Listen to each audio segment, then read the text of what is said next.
Hello there, you're watching and listening to another Scoutcast from fantasyfootballscout.co.uk, and my name's Andy. My name's Johnsy. My name's Luke. My name's Az. Welcome everybody. Don't be too alarmed at what you're seeing right now. Mark can't make it today. He's not just put on a lot of weight and gone 10 years younger. He won't be with us today. He's got internet troubles, unfortunately. They do coincide with potentially a badly played wild card, maybe a touch of grambulitis. But we've got loads of stuff to go through, and I think Johnny's going to take us through what we're talking through tonight. Yes, indeed. So, well, naturally, we're going to be talking about Mark's wild card. That's the main draw. He couldn't turn up to justify it, so we're going to rip it to shreds a bit later. As well as lots of community questions, doubling up on midfield, premium price problems, Chelsea players, Arsenal's form or lack of. Me and Az, since Mark's not here, me and Az have taken over. We're going to be talking about Brighton, of course, which we wouldn't get away with otherwise. And also look back at our game weeks and, of course, ahead to the next game week. Fancy risks, clean sheets, and the rest, Andy. Cool, sounds good. How are you doing there, Luke? I was just going to say, how have you been kind of coping with the international break? Because for me, it's a bit of a nightmare. I kind of hate waiting the 2 weeks for it to come around again. It's felt like forever, hasn't it? For me, it's probably been not too bad because I've got Sky with the Sky game with the overhaul, so I've had lots of tinkering with that. It's just like essentially a wildcard team straight from scratch. So I've basically spent all my time delving through that. So I've kind of kept myself busy. But yeah, 2 weeks is far too long. Can't wait for it to start. Yeah, I'm kind of in the same boat. What about you, Az? I know some people enjoy the break. So is that you, do you think? Not usually, but I've been quite busy with uni and stuff, so it hasn't affected me too badly this time. And I got involved in a couple of these international sort of daily games, which have kind of tied me over, but it's just nice to be back, isn't it? Routine. Yeah, exactly. The routine's good for me too. Well, I think we'll jump into, as much as we all want to rip Mark's wildcard to pieces, we'll start off with the game weeks, especially for Luke, because last week was a bit of a nightmare. But it's kind of the reverse this week, so you're top of the shop, Luke. Yeah, I'm surprised as you, Andy. Triple Saints defence, it came in again. So that's 2 out of 3. So far it's looking good. Obviously, I plan to keep that for sort of 10, 11 weeks. So I'll judge it at the end. Obviously, a bit of a up in the air now with Van Dijk possibly coming back in. So whether it keeps to 3, I don't know. But yeah, for the week, Triple Saints defence, Jesus finally did something after me captaining him 2 weeks in a row to return 1 point each time. Doubled my captain score with Kane and 4. Beautiful. Firmino and Salah, probably the other two that have really done it for me. Obviously, Firmino was kind of bigging him up before the season started as an option. Looks like lots of people are sort of scrambling to go for him, and I'm really happy that I've got him at the moment because he looks like a great option. Yeah, I think Firmino's definitely someone I want. And I'll go next because I got 53, so I was the next highest scorer. Similar story with me, really. I haven't tripled on Southampton defence, but I've doubled on them. And my entire defence came through this week. So I had Bertrand and Stevens, 6 and 7. And probably my favourite moment of the whole weekend was Charlie Daniels banging in what could be goal of the season. I wasn't even going to play him, and I just thought, well, why not? He can be attacking. City are not necessarily going to keep a clean sheet. So when I saw that go in, obviously it was happy days. And then kind of Salah, Atsu, and Mkhitaryan chipped in. Kane obviously did nothing again. So 53, it's an okay week for me. Could be better, but hopefully fix that next week. I think we're on to Johnsy next. Yeah, so I got 46. So, general type of area, just a bit above average. Salah, my main man. Again, Kane, captained him. First time I've captained him. It didn't work out very well. And Lukaku as well didn't do well. But it was what I quite liked was all my little players, all the little munchkins like Sutner and Stevens and Ritchie as well. They all chipped in with points. That was great. So we've got this is what their job is. They're really cheap and they're meant to chip in with points. Just the heavy hitters let me down largely, but quite happy with that. And but yeah, so I got just above Az. I think just 1 point above Az. Yeah, I kind of had just talking about your little hitters. I had kind of similar situation. Like I've been getting a bit of stick for having Atsu, but 5 million he's just chipped in with an assist. That's 10 points now. Just under 3.5 points. That's okay. So we'll see how they get on. And yeah, bottom of the shop, I'm afraid. Az, over to you, 45 points. Well, check this out. Guess who I sold? I sold Charlie Daniels for Ben Davies, who conceded a last-minute goal, and I sold Jay Rodriguez for Chicharito for a 4-point hit. So that cost me, I laugh. It cost me like 12 points, 16 points. Yeah, it's just a nightmare week. and I picked all the wrong wing backs. I've got Van Aanholt there. I could have had Norton. I've got rid of Daniels. I've got Kolasinac, who might not play.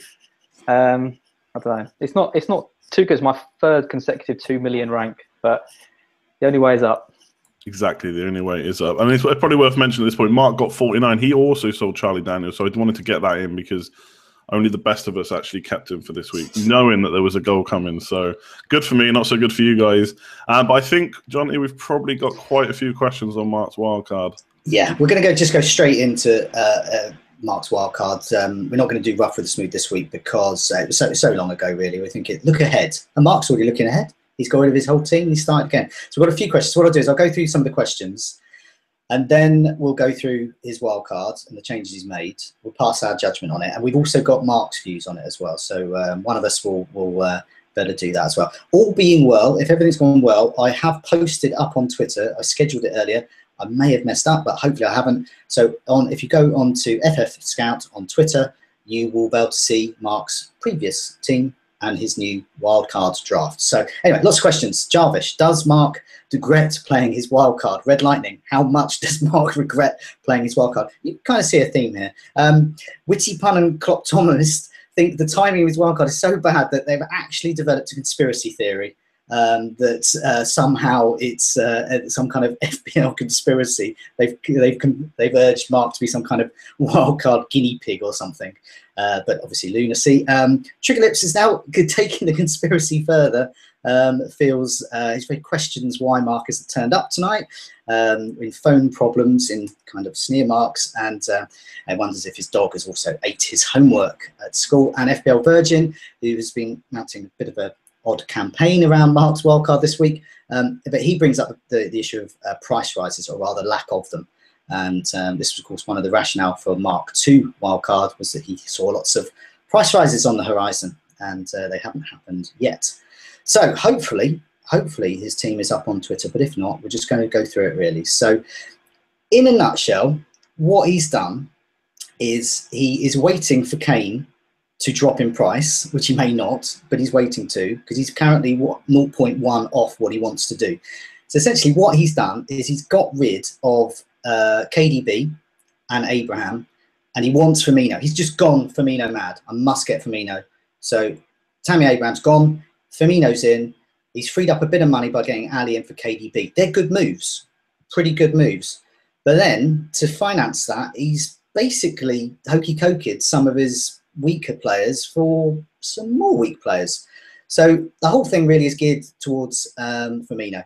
He's got Fraser out for Loftus-Cheek, Dan, Higazi, Long, Bertrand, they're all gone. Cedric's in, Ben Mee's in, Norton, and Terence Trent D'Arby of Liverpool, or whatever his name is. So he's got rid of, as you can see, some kind of okay players for some more okay ones. But the big draw really is Firmino is in. He's kept Kane and Lukaku. My view of that is I do think he's done it a bit too early. I think there's a lot of issues up in the air. He's not getting the price rises. He might get a few, but I think he'll be lucky to make $500,000. Mr. T, one of our regulars in the community, did some analysis on this last 2 seasons. He basically says if you after price rises, price boost, game week 3, 4, first international break, forget it. The second one, that's the biggie. And the reason is because lots of people are wildcarding now, and that doesn't count towards the price rises and falls. So basically, in terms of price rises, I think he's misjudged it slightly. Also, I can slightly see an error that I made in what is probably my worst ever wildcard this time last season, where I got rid of some okay players for some more okay players, and it was all really to fund Sanchez. I geared the whole wildcard around one player. Sanchez did not deliver for me from when I got him in for about 4 or 5 game weeks. By the time I sold him, he still didn't deliver, and then he suddenly went to West Ham and he scored about 1 million goals. So I completely missed out on that. He basically, if Firmino doesn't do the job, oh dear. But if he does, could be happy days. But I'm not going to completely write it off as a wildcard. I just think it definitely could have waited, and I couldn't see much wrong with his team, to be honest, apart from he wanted Firmino. But yeah, so over to you. Go to you, Andy, next. What do you think of this? Well, I was going to try and be the voice of reason here because Mark sent us over some reasons of why he played it this week. I can't say I agree with him, but I'll be that guy anyway. So one of the reasons is obviously a lot of people are saying don't wildcard. We've still got Sanchez, Coutinho, and Hazard to come back. Now, it'd be interesting to get your guys' thoughts about whether they're kind of like over to you, I suppose, Luke. Are they like a key consideration for your wildcard? Because the way Mark puts it is, yes, Hazard might be someone that we want to look at soon, but Sanchez and Coutinho aren't going to come into it for weeks. Obviously, Sanchez is 11.9 million. Coutinho is apparently off crying in Brazil, so whether he's going to actually play, we don't know. We assume he will, but when will that be? So what do you think about those three? Would they be like a consideration for you to not wildcard right now? Well, I haven't wildcarded, but yeah, I can see Mark's point, I guess. I don't know. I think Coutinho, they're making noises like he comes straight in, and he's obviously dropped in price. He is one, and I mean, before the season started, and he was, linked with Barcelona, etc. He was in my team, so I do think he will be a factor. Sanchez, still don't know really, do we? Where his head's at. The end of the day, it doesn't usually affect Sanchez. He just gets on the football pitch and starts trying to do well. So I expect him to still be a factor at some point. And Hazard, just back from injury, is nearly always a factor in FPL. Come the end of the season, he's always got that points tally, and he just sort of dribs and drabs more than anything. But would I factor them into wildcard? Would I wait for them to be back before doing it? I'm not so sure. You can always get people for hits if you need them, if they're that, if they're that required. So I can't really fault his logic too much on that, to be fair. Yeah, I mean, I've thought about Sanchez, but kind of after Arsenal's last performance, and the way I'm looking at it is, yes, they've got Bournemouth at home, which is really nice, but then it's Chelsea away, so I kind of figure I can get away with 2 weeks without, worrying about him too much. And then if he goes mad, I can wildcard. I mean, Sanchez is someone I think, as you bought in quite early last year, I think you've got on him pretty quick, or maybe you missed that completely. Yeah. So again, is he like in your consideration, wildcard?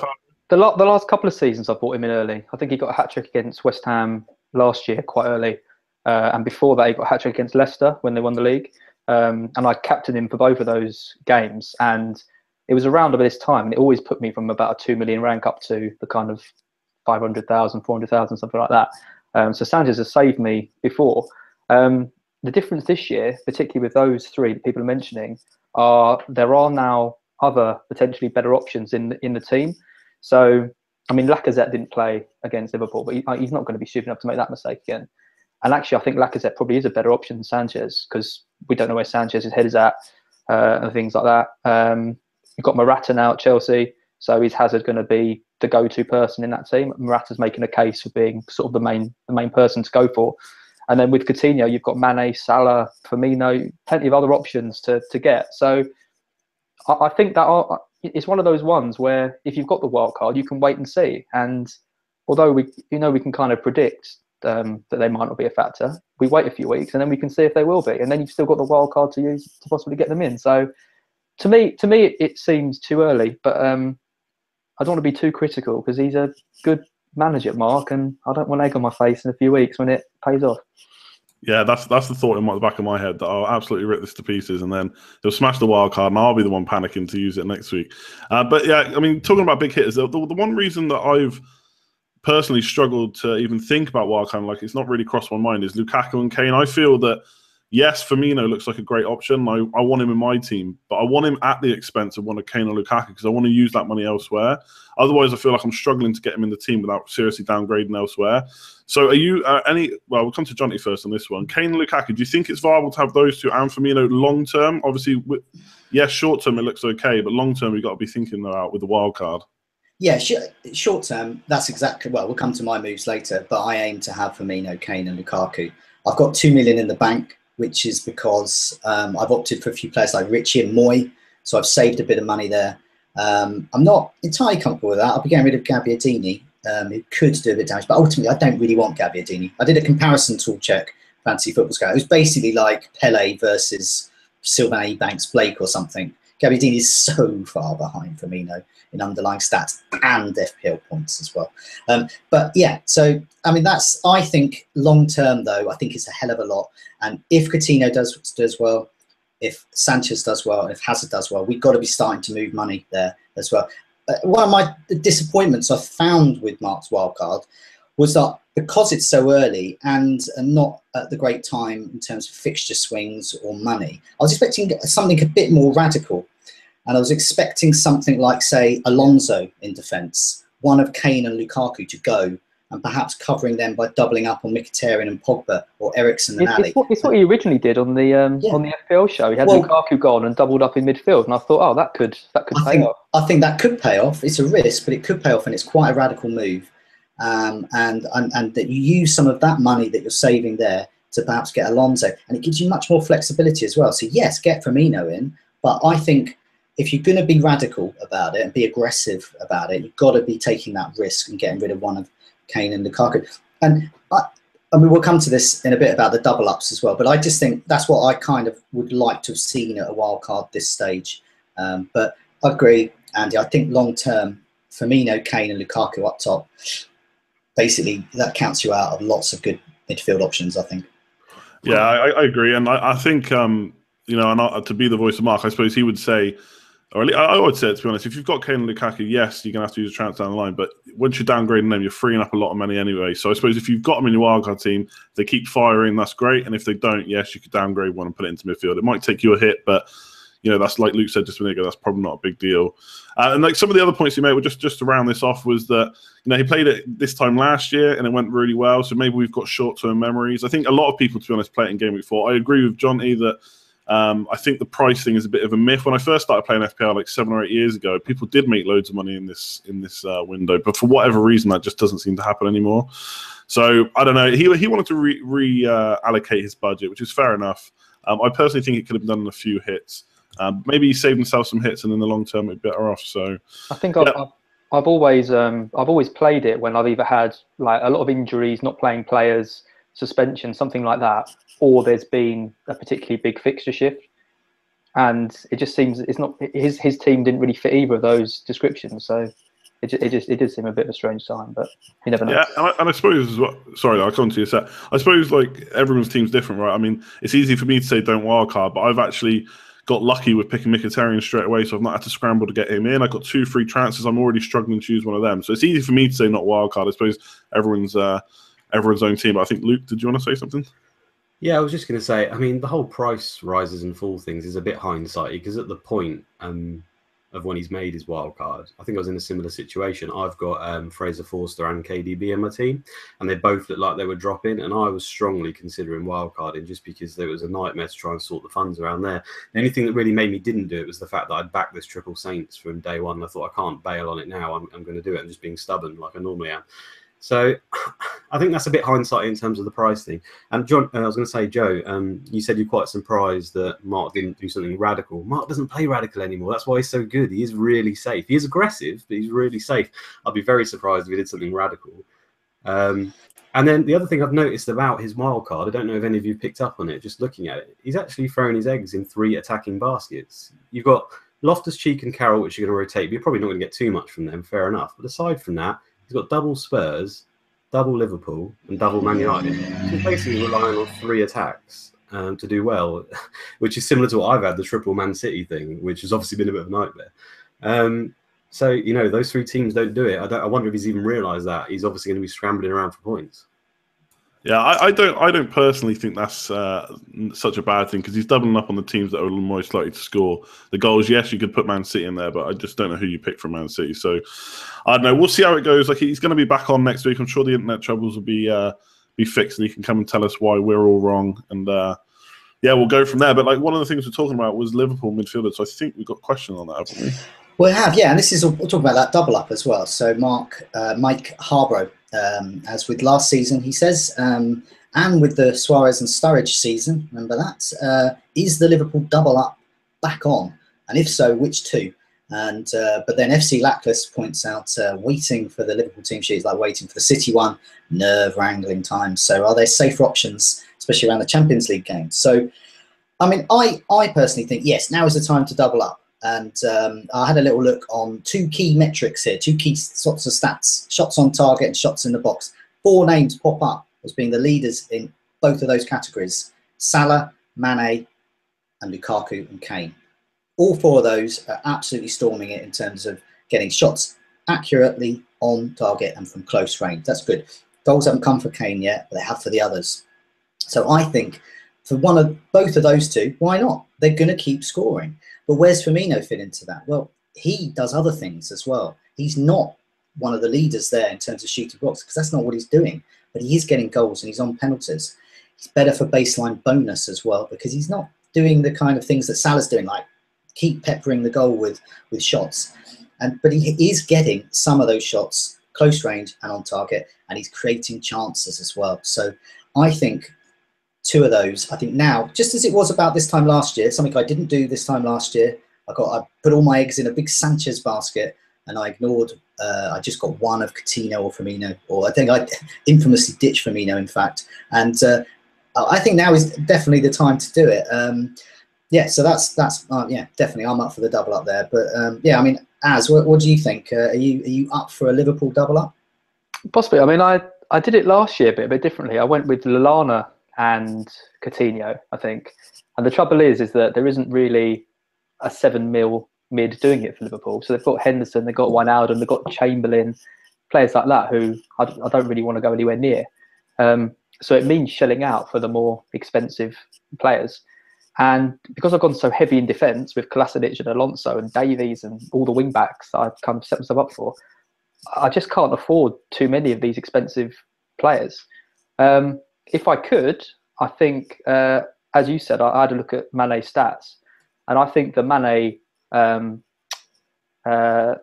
Salah double up would be the one that I'd go for, because they seem to be the most kind of most likely to get the points. And we know with Liverpool that there's such a lottery of who they're all going to score points, because 1 week you're going to get no points from Firmino, 1 week you're going to get 15. It's difficult. So at least you're. I was going to say, I think with that double up as well, what you've also got is we've seen that Salah got benched for Champions League. That's going to happen again, and it could happen with Mane again.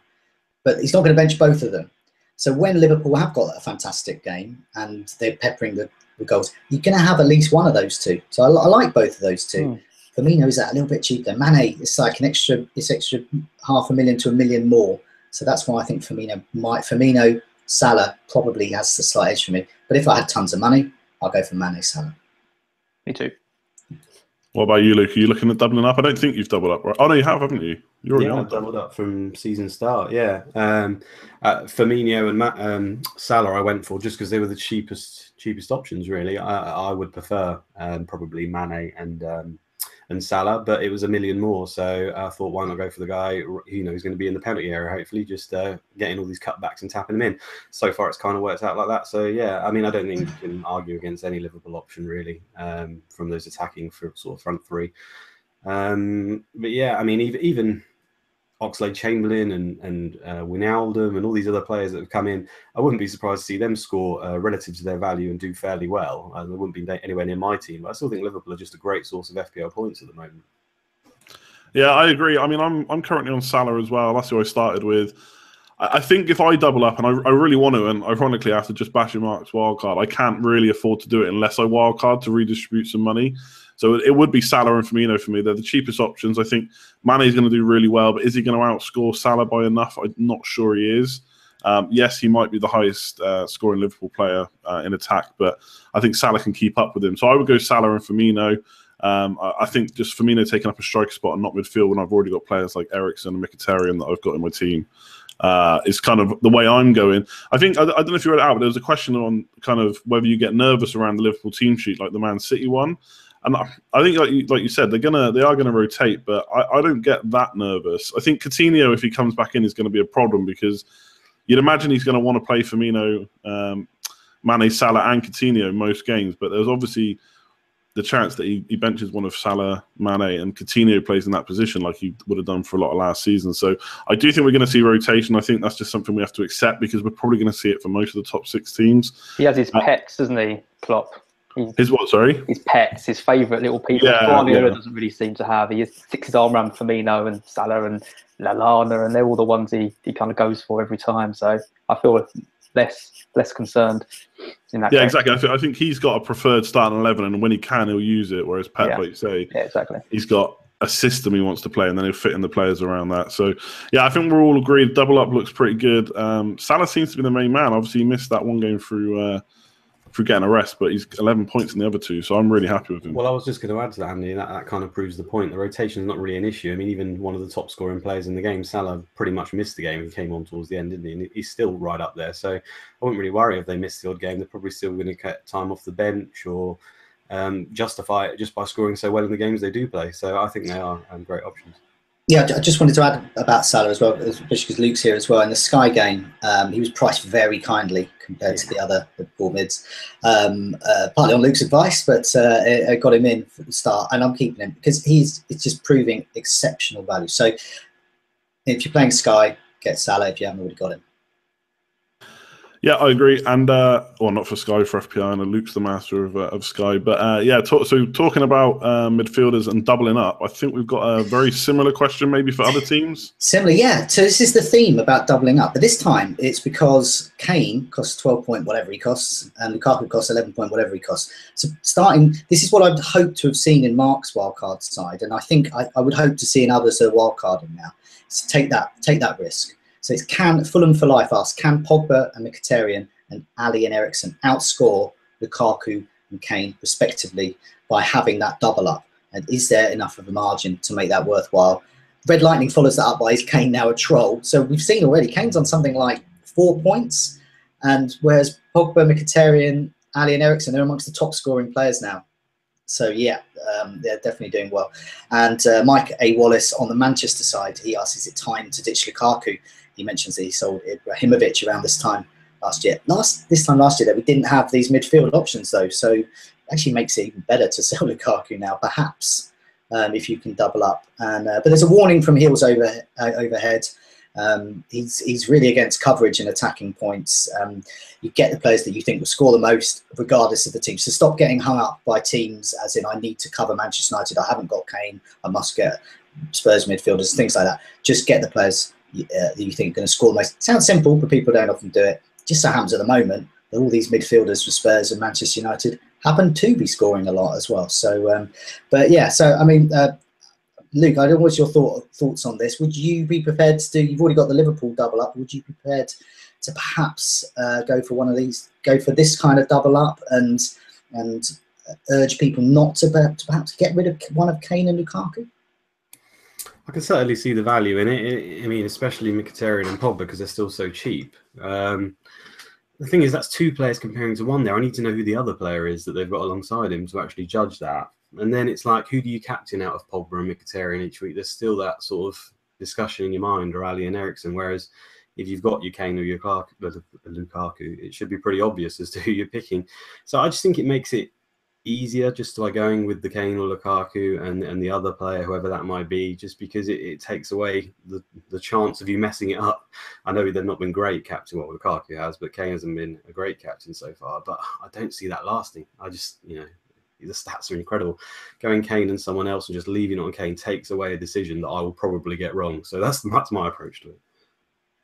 What do you think, Az? I mean, like Johnny said, it is pretty scary to get rid of someone like Lukaku. I think he's nearly on 60%. He's maybe even got over that now. So if he scores well and you haven't got him, that's a rank hit straight away. Yeah, I think you can make a case for maybe selling one of these players when the fixtures change. But United have actually still got good fixtures. And Lukaku has scored 3 goals and missed a penalty. So from a striker, that's all you want. You want good fixtures and you want someone in form. That's exactly what he is. So why would you sell him? Kane is slightly different because he hasn't scored yet, but he's got the run of fixtures he's got after this Everton game. Like there's no better fixtures, I don't think, on the ticker than Tottenham. So to me, it just seems like you're overthinking it. If you're using a transfer, if you're not playing a wild card, to get rid of one who could potentially score massive and has this huge ownership, and you're getting in coverage basically, because I wouldn't expect the United mids or the Tottenham mids to outscore Kane or Lukaku. So, and who'd you captain? So to me, it's overthinking it. Personally, I think you just got to stick with them and ride out these fixtures until they turn. Yeah, I'm kind of a similar thing. Like, I put a tweet out the other day saying "say no to coverage." I think when it comes to defense, yes, I'm maybe all for it because I think that's a bit different. Because apart from the odd like Alonso, maybe Kolasinac, goal scoring defenders, a lot of the points just come from clean sheets. So yes, you can cover it for a bit less. But when it comes to attack, I just don't buy it. Like, if Mata and Rashford set up 2 goals for Lukaku and he scores and he obviously converts both of them, then what's your cover in Mkhitaryan and Pogba done? Nothing. So they're either good options or they're not. Now you could then say, well, if they're all good options, would you not triple up? But at that point, you then kind of expect them to score 4 or 5 goals a game to kind of get money back for each of them. So yeah, I'm kind of in the camp of, I'm not saying I wouldn't say they can't cover them. Obviously, there's a chance they'll outscore them. But if you're hoping to get Kane's hat-trick because you've got Ali or you've got Eriksen, then obviously that's not how it works. And like you say, captain option is a really big thing. Yes, you could captain Ali or Eriksen. They both got double-digit haul last year. But I expect most people would be a bit more afraid of doing that over kind of captaining someone like Kane. So I kind of agree with Luke and you there that you kind of need a captain option as well. Yeah, I mean, I think the captain is key, and that's why I think if you were going to go down that route, I think I would favour getting Eriksen and Ali. Eriksen is the kind of player that I think you can captain because he's so involved. He's got the goals, he's got the assists, and he's got that bonus potential.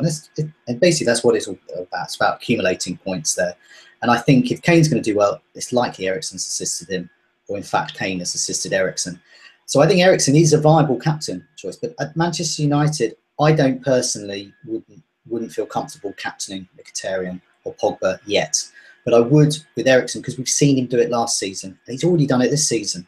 Up until I think game week 3, he was actually had 100% goal involvement. So I think he is a viable captaincy option.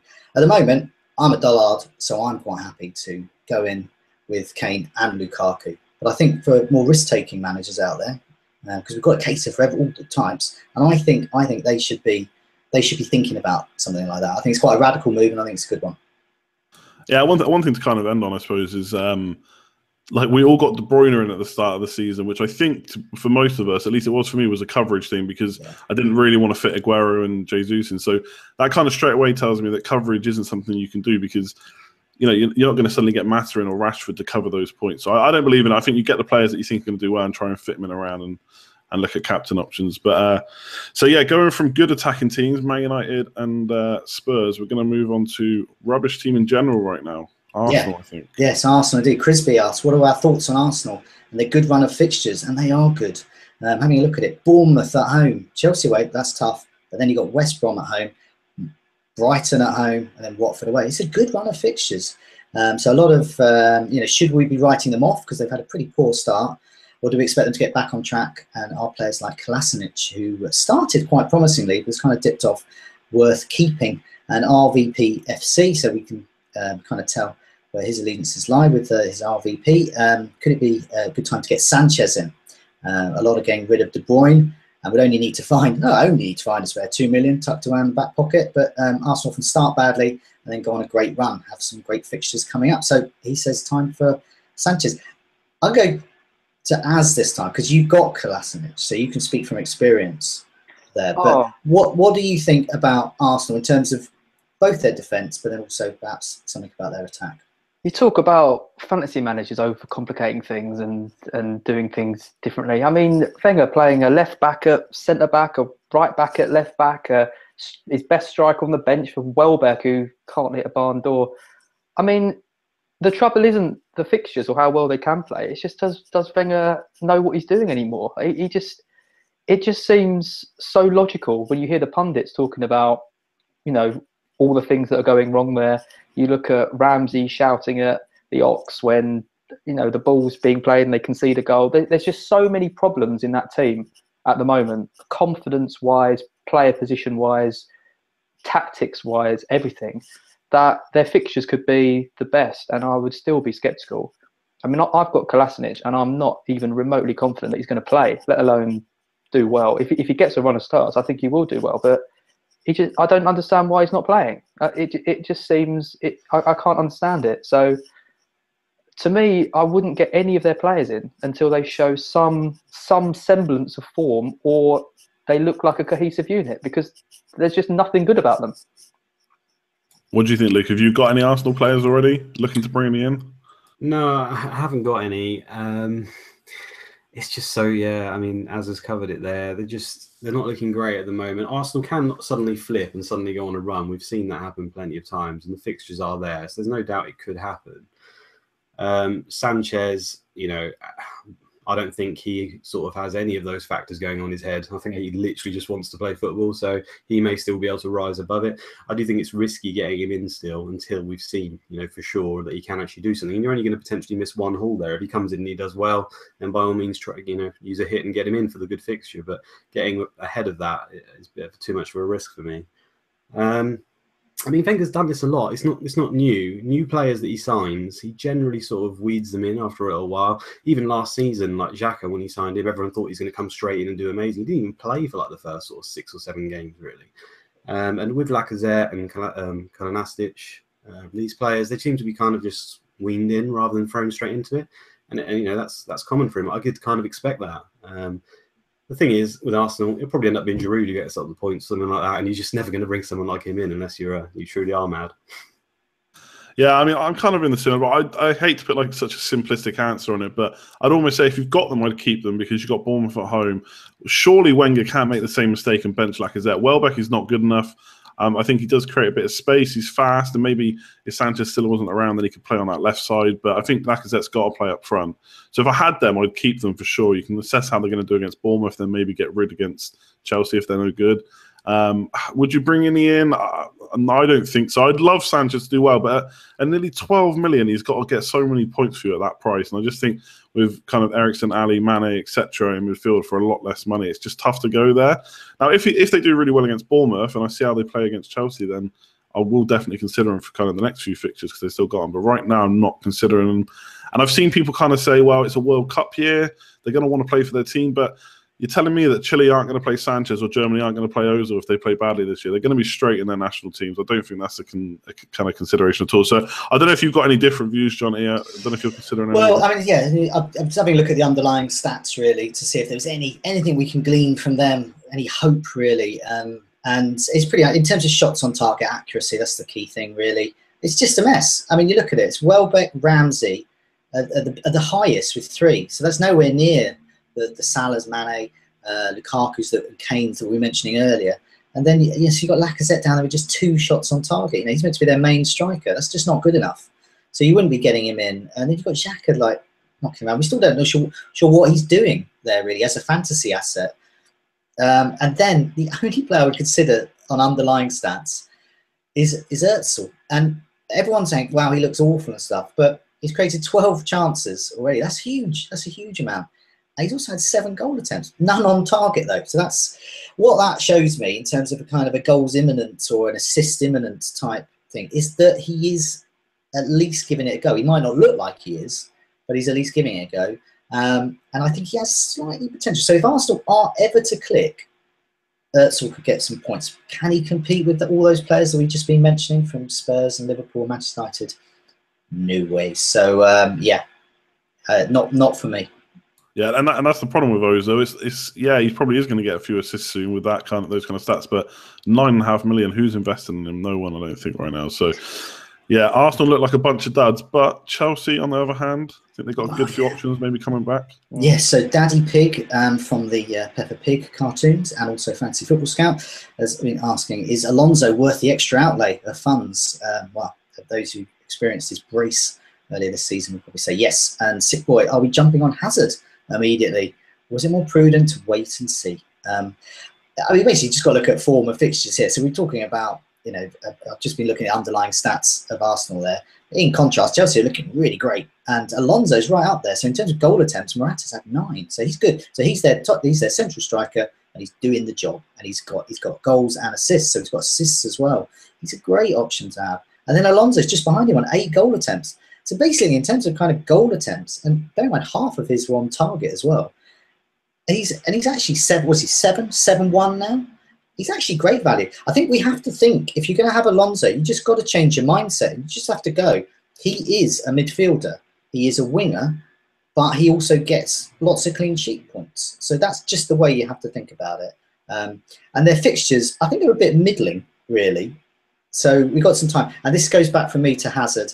Hazard has scored away, but he doesn't usually, and he's better at home. That's how he has been. And their next fixtures, Leicester away, Arsenal at home. Well, the way Arsenal playing, they could roll over there. Stoke away could be tricky. Man City at home, that could be tricky. And Crystal Palace away, that's a good one. but that's not for a little while. So for me, I'm waiting to see with Hazard. I am tempted. I can get Alonso in without a hit. For me, it's either Firmino or Alonso this week. But I do like Alonso. If you've got him, well done. Keep him. What do you? I think have you got Alonso? You must have with 4 at the back, haven't you? Yeah, I've got Alonso. Yeah, I mean, when I decided to go 4 at the back and go for wing backs, I mean, he was just the logical choice. I like the defenders in that position who are basically playing as midfielders. And what's nice is that more and more teams are starting to do it. So we're getting quite a lot of choice. We've got Norton now, if they carry on playing with 3 at the back. We've got Daniels, who played at wing back against City. You've got Ben Davies. You've got Aurea possibly. So we've got loads of options, and I think 4 at the back is more viable than it's been in previous years because of players like Alonso. And if you watch him play, I mean, we've said it 1,000 times on the Scoutcast, but I've never seen a defender like it. A defender in the loosest sense. He's just in the penalty box all the time. I actually saw someone on Twitter, a guy called Richard Kenny. He made a load of notes on Match of the Day. And he'd written down, X player did really well. X player was running to the box. His notes next to Alonso were stood in Everton box. Yeah. That was the entire notes for it. So I think that kind of shows what he's about, really. Like you say. And it makes a great watch when you own a player like that. We play this game for fun. And seeing one of your defenders just camp to the opposition penalty area I just love it. I love owning him. It's a great ride. Yeah, I'm in 2 minds about Alonso. So a bit like Johnny, I can get him in for no hit this week. And a lot of people like to say, he's a 7 million defender. Compare him to a 7 million midfielder, he'll win out. And that's kind of what I'm looking at. I could switch one of my 4.5 million defenders and Gabbiadini to a 4.5 million striker and Alonso, and then play 4-4-2. Now, will Alonso outscore Gabbiadini long term? Probably, especially if Gabbiadini doesn't keep performing and Austin comes back in, maybe. But the problem I have is I just don't know if I want to play 4-4-2 long term. And I think Luke said it a few weeks ago that anytime I'm looking for money to upgrade my team, I'm going to look to Alonso at 7 million. And it's all right when you compare it like that. Then straight away, I've got a dud 4.5 million striker on my bench that's never going to get me any points. And when you're on a wild card, it's a bit different because you're not really like people compare like a 7 million mid to the 7 million defender, but I don't have any 7 million mids. So it's actually more like a 5 million defender and a 9 million midfielder. So when it gets to that, I don't know if he's worth 7.1 million. Absolutely not saying he's going to do badly. He's going to get you points every week. I just don't know if I'm going to get him on wildcard. 7 million is so much for a defender. And will Chelsea get as many clean sheets as they did last year? I don't know. Perhaps they will, but I'm not sure. I don't know what you think, Luke. Are you looking at getting Alonso in? As said, it's fun owning him, and the game's quite a lot about fun, so it's really fun owning him. He's very tempting, and I think it comes down to the 4.5 million mid for me. If the 4.5 million mid is doing well, the equivalent of say a Norton, who looks like a good option in the next few weeks, then he looks great because we kind of have to weigh it up against that option as well. Or like you said, the 4.5 million striker. I can't see a 4.5 million striker doing anything. So we're really kind of relying on Loftus-Cheek or Carroll to start performing. I think Loftus-Cheek has got that potential. He's obviously just injured at the moment. If he could start producing, then I think it's a no-brainer. And I'm quite surprised actually with Mark doing his wild card and getting in Loftus-Cheek. He then turned away from Alonso. I thought maybe that's your opportunity to do it then. So yeah, it'll come down to the other players rather than Alonso. I do think he'd outscore every other 7 million midfielder. I mean, Ramsey could do well, I suppose, but he's just so injury prone. I can't see him lasting, enough games to have an impact. Yeah, I think you're right. He is going to outscore most of those 7 million mids. It's like you said a few times now. You've got to compare it to who else you're bringing in as well, and I think that's a different factor. So right now, I think only ours has got Alonso, but maybe in a few weeks, maybe even next week, me and Johnny will have him for free. One final thing on Alonso is that Chelsea didn't buy a left back. So he's that's a good point. He's as nailed as can be, really, which is a good draw to him. Although isn't this new Zappa Costa guy? Can't he play either side? And if he played right back, could maybe Moses play left back? Do we see that happening? He can do a winger. Yeah, no. Now I've said it out loud, I realise how ridiculous it sounds. I think he's pretty settled, but you never know when rotation kits with the Champions League and stuff. Yeah, no, it could happen, but I think he's pretty integral to that side. The way they play, like I say, he's just another attacking asset. So yeah, Johnny, we're talking about one defender, probably going to some slightly worse defenders, but I think there is some defensive options, right? Or questions even. Yeah. So FF Pro was asking. There's lots of questions about defence, but FF Pros was asking about defensive rotation, cheap defenders. Who we got our eye on?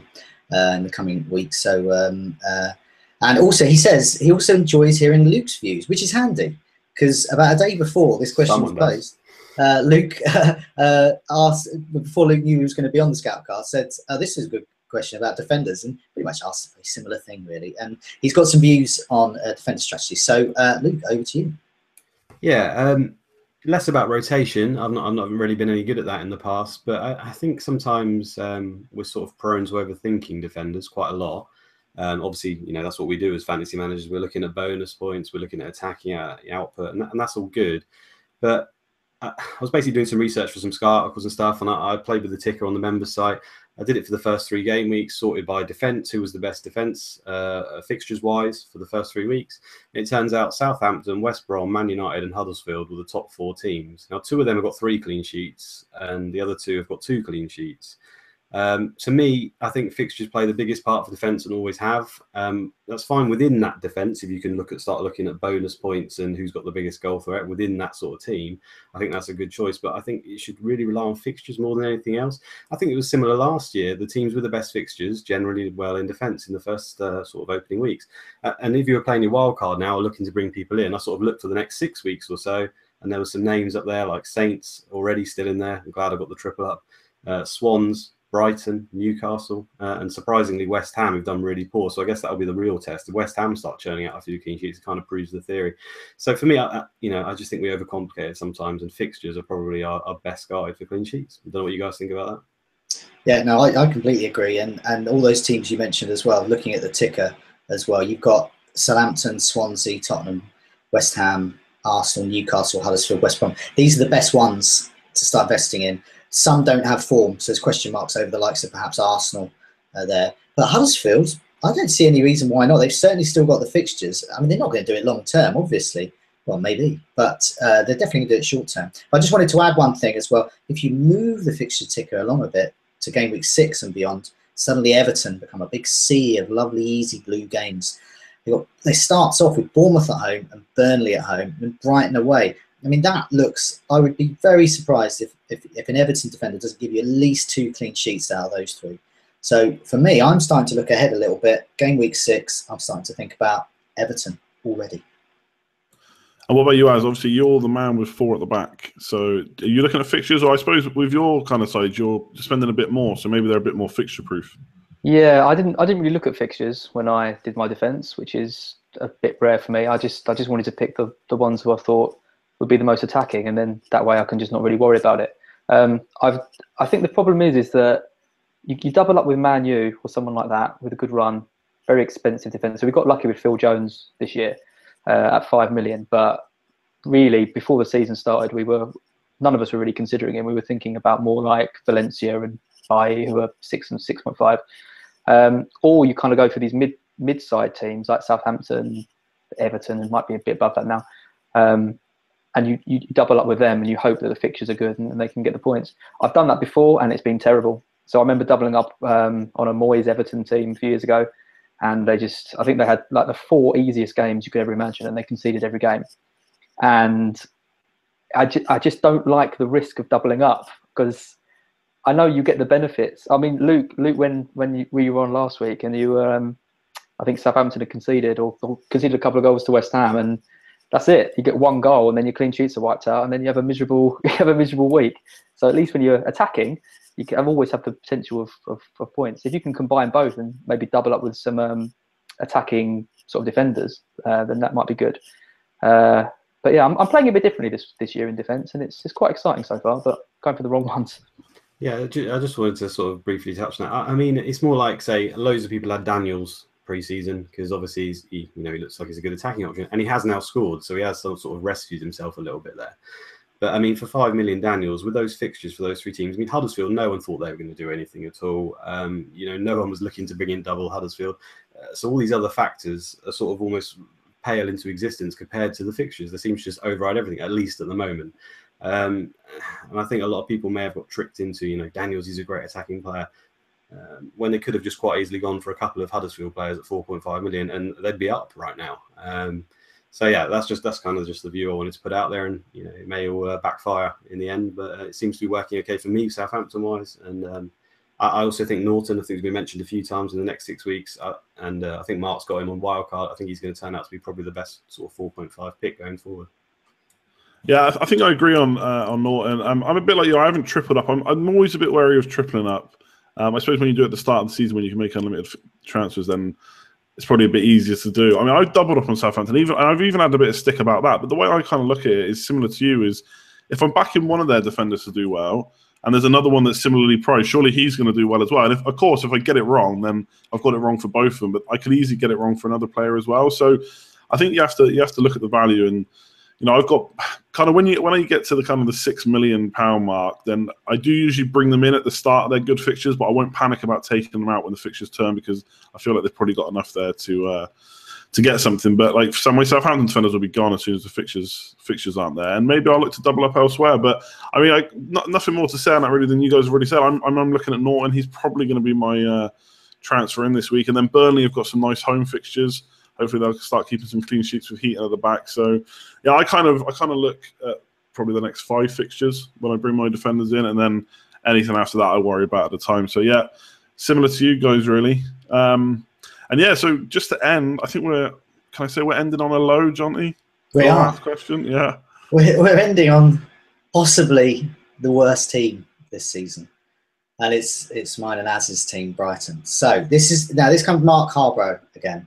Now this is in reference to me having a pop at Middlesbrough last year, so they were a Championship side. They had no right. They had no right.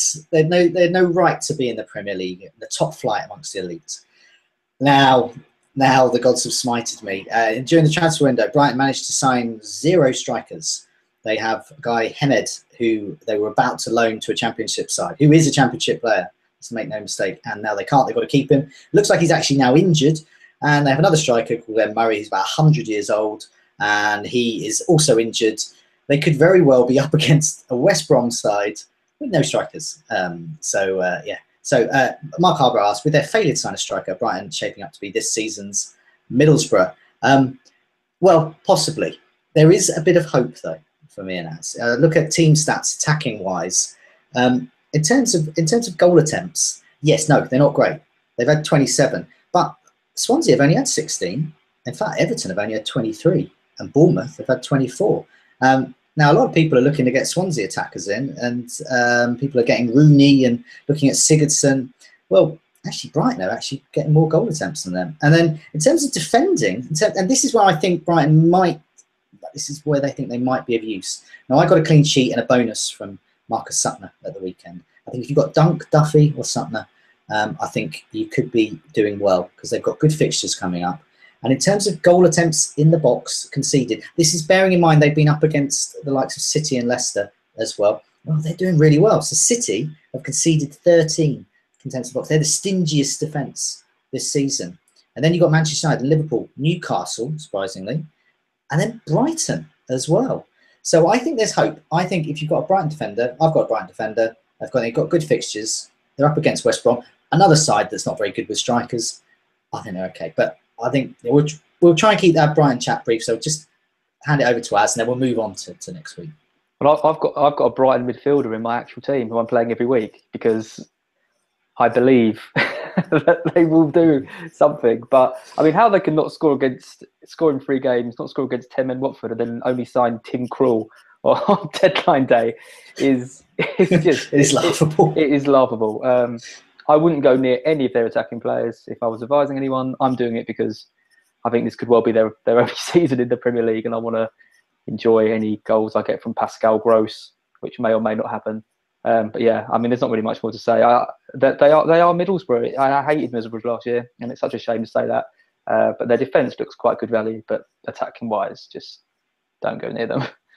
I can kind of respect that you want someone in because they've might not be in the Premier League again for a while. But Gross hasn't even had a shot yet, has he? He has been awful. They've all been awful. They've all been. Only got subbed last week, but he's kind of the cheapest one. I don't want to spend any more money on a Brighton. We'll move on to next week, and maybe next week is when he has his first shot on target, and maybe it'll relate into a goal.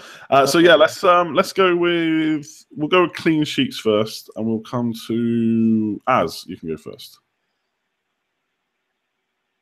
Sorry, I'm muting myself. Yeah, I mean, I don't know. It's tough on this week because all the kind of big clubs have quite tough games, except for Arsenal, who I don't trust, and all the sort of lesser teams have all right games. So I think I'll play it safe, and I'll just back United against Stoke because they haven't conceded yet, and they look solid. So yeah, I'll go for them. Yeah, I think that's a fair enough one. Those with Phil Jones, only 5.1 million, looking good. Go on, Luke. You can go second. We were just talking about them, Brighton home to West Brom. I'm just going to hope they can not concede from a corner and they'll be all right. That's pretty much it, isn't it? Yeah, I got Suttner. I've actually, funnily enough, I've got Daniels and Suttner today this week to decide from, and it was going to be Suttner all the way, and then Daniels went and scored, so caused me a bit of a problem. But yeah, I think that looks good. I've got a list here of who I think is going to keep clean sheet, and they're on it. But yeah, I'll let you go third, Johnny. I'll take the last spot. Well, I'm going to say Burnley. Because they're up against Palace, who are really out of sorts at the moment. And Tom Heaton at home, you just got to back him, haven't you? Yeah, no, fair enough. Again, another one on my list. I'm going to take... I've actually got Arsenal written down, but after we've talked about them, I can't do it. I'm hoping Charlie Daniels is going to score again. So I'm going to take Southampton. I'm going to back my double defence, Luke's triple defence. Watford will look pretty good attacking-wise. But I think Southampton are good enough to keep them out. So I'll take Southampton, and I'm going to go first for Fantasy Island Risk because we didn't talk about it beforehand, and I want to make sure that no one's taken mine. So I don't even know if he's going to start. I don't know if he's match fit or what, but I'm going to take Renato Sanchez. I think Newcastle, pretty poor. Do I think he's a good pick? Not really. Like in general for your FPL teams, 5 million. I don't think he's going to be as attacking as people think he's going to be, but I'm hoping he can just get off with a bang on his debut, and fingers crossed he starts and he's not injured or anything like that. Don't know. I'll let you go first, Johnny. We'll go reverse order this time. I mean, so what I was ultimate Fantasy Island Risk. You've got to go for a Brighton attacker. They're massive risk, but I was going to go for Knockout, but I'm actually going to go for their new Colombian winger, Izquierdo. Even though he's possibly going to be playing on international duty, I just like the look of him. He's done well for Bruges in Belgium. Yes, I know it's the Belgian league, but the run of fixtures they've got, they're dealing with the Premier League mediocrity. So it's not like they're up against Manchester United or Liverpool. So he's a big risk. No one's heard of him. He's Brighton's new winger. He could be the only guy to score from this season. Izquierdo. Cool, that definitely fits the profile of a risk. And I said a reverse order, but I've already forgotten the order, so we'll just go Luke. I think it was me. I've forgotten as well. I was tempted to go for my greatest ever Fantasy Island risk in Mr. Vokes, but I'm thinking Chris. Is it Chris Wood? I think it's Chris Wood. I think he'll probably share some game time, may even start ahead of him, or even with him. I'm not really sure, but I'll go with Wood because he's even more of a risk than Vokes. So I hope he does something. Palace are awful. They have just signed Saka. I don't know whether he's fit to play, so that may play a part. I don't know. Do you guys know whether he's due to start? I'm not sure on that. I guess match fitness is potentially a problem there. But when he came into, didn't they keep like 3 clean sheets in a row when he came into the side? I think De Boer needs him. That's for sure. Yeah, I think a lot will hinge on whether he plays or not. If he doesn't, I think Chris Wood could be decent. I just wanted to add with Chris Wood that I understand that he was left international duty early to go back to his club team, which is Burnley. So that indicates that he's going to play. And of course, he has scored already. So got a hat-trick against Solomon Islands. And he got a hat-trick against the mighty Solomon Islands, the only team worse than Crystal Palace. So that bodes well. I think he's a great choice, by the way. Cool, nice job. So we'll finish off with Az. Make it a good one. I mean, there are some risks, and I've got a risk. I'm going to go for a Brighton midfielder just because why not? Because they're the ultimate risk, aren't they? And I'm going to go for Davy Proper. There you go. Now that is a proper great name. Yeah. Because he scored 2 goals for the Netherlands. I don't know if you noticed. I didn't until I saw against. I can't remember who it was. Bulgaria or someone. They won 3-0 and he got 2 goals, and he has been awful for Brighton. So this is his chance to score a Premiership goal. Sounds good. Oh yeah, I almost forgot. I was like, is there anything else we need to do? We need to do what is it? Captains and transfers for next week.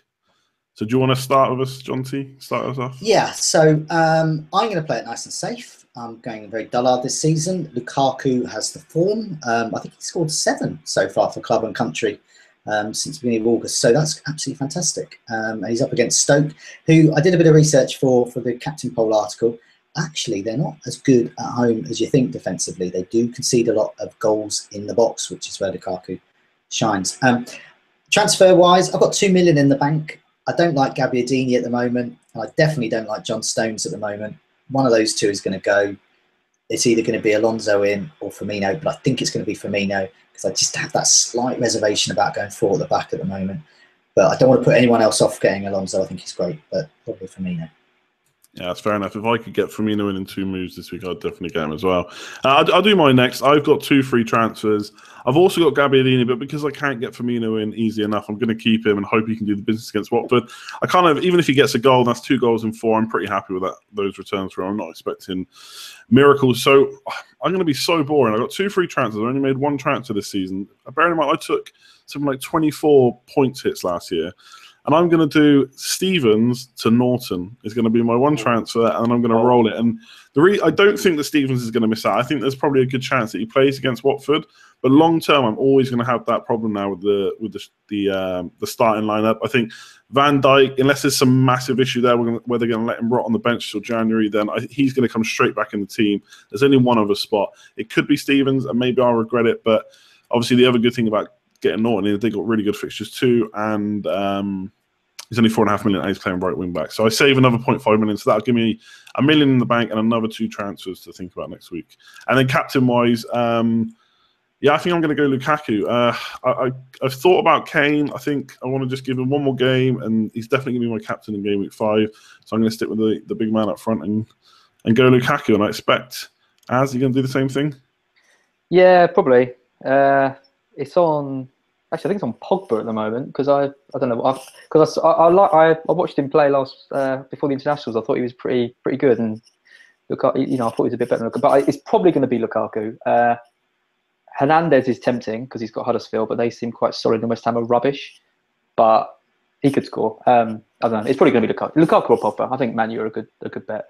In terms of transfers, I was insulting you for getting in Norton, but I'm probably going to do the same thing because I've got PVA stinking up my team, who keeps getting subbed at half time, and I can save 0.9 by getting Norton. So it seems like quite a logical transfer for me to make. Yeah, great. And that's where there's such fine lines. I really considered Van Arno at the start of the season. I thought those 3 home fixtures are going to be really good, and obviously it didn't quite work out like that. So lucky for me, I didn't get him, but obviously poor for you. But anyway, sorry, I just wanted to rub it in a little bit at the end there. I didn't feel like I'd done enough rubbing in during the show. Over to you, Luke. Your transfers and captain. Similar to Mark, I had the KDB and Fraser issue. Rather than wildcard, though, I thought I'll take a hit. So KDB will be coming out for Ali. Probably prefer Ericsson, but he'd gone up in price. So I just being stubborn again, I thought, I'm not going to pay that 0.1 extra. I'm just going to keep it that way. And Fraser, I'm not 100% settled on. I'll either go Loftus-Cheek and just completely bank the money, or I'm even looking at someone like Jesse or Richarlison or someone around the 6 million mark. I'm not 100% settled on it yet, so I don't want to commit to that. Captain-wise, I'm just going to go Kane. The numbers are ridiculous. I said it last week. He blanked again. I just pray to God that he can do something. Everton are pretty solid, but I don't know. I don't have Lukaku, so obviously I don't have that other option. So for me, I'm just going to go Kane. Sounds good to me. I hope Kane does the business because I don't think he's going to drop in price now. I think he's going to hold off. So I hope he does the business. Obviously, a load of people have got rid of him, so it'd be nice to get those points in. But yeah, I think that's it for tonight. Did you have one more thing, Johnny? Oh, yes. Yes, as well as Mark leaving instructions about why he is wildcarding, he also urged us to mention that there's going to be a new members area update this week, and we're going to have the introduction of prices as well to be sorted by. So that's quite good. So that's going to help finding the best players, hopefully. Yeah, and I think he also mentioned at the bottom, now it's not coming in tomorrow's update, but it's still on the cards for maybe the one or the one after his expected goals, which I think a lot of people are looking for, so that is in the works. Nice. But yeah, I think other than that, thanks for joining me. I feel like I joined you guys. We all joined together and kind of made this work. Apologies for those that were kind of expecting Mark to be sat here. Hopefully I didn't balls it up too much, but I think it went pretty well. And obviously Mark will be on the FPL show this week. He'll hopefully have his final team then. But yeah, thanks. Like I say, thanks for joining us. We'll leave it there, I think. So good night from me. Good night from me. Good night from me. And for me. Good night, all.